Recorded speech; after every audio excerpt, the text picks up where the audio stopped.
Hi, I'm Tony Romano. I'm the worship tech lead here at Jesus Center, and this is my testimony.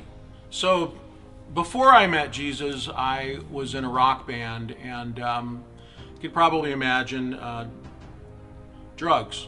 A good friend of the band one time gave us a gift for Christmas, and the gift was a quarter ounce of cocaine. Well, that led me down a path of doing drugs myself, and that's went on for many years, and to the point where I realized that if I didn't stop, I was either going to end up, in jail or dead.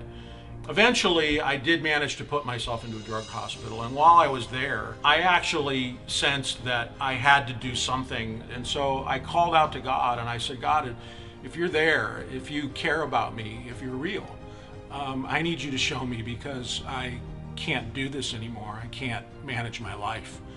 And at the same time this was happening, God spoke to my wife at home, literally audibly, and told her that he would save our marriage. And I came out of the hospital 3 weeks later and eventually met somebody who I told what was going on, and he told me that he believed that there was a force that was trying to kill me, and began to witness to me about Jesus and about being saved. That changed my whole life, obviously, as you can imagine.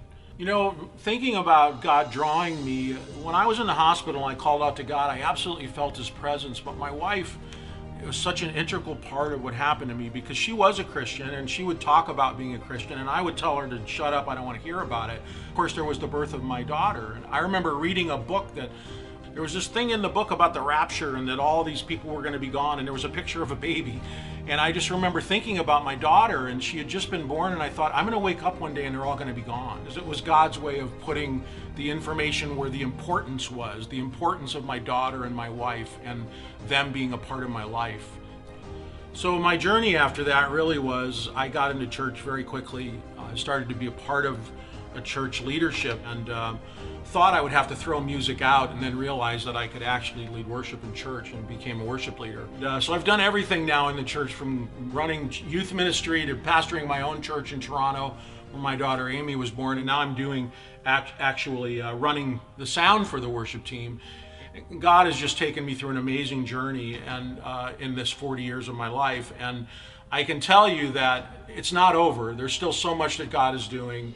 Our house is filled every week with between 20 and 30 people, young people that my wife and I get to minister to, and God turned my life around. And if it wasn't for people like my wife and my family and churches like Jesus Center, I don't know where I'd be.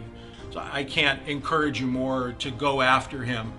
If you seek him with all your heart, he will let you find him, as the Bible says.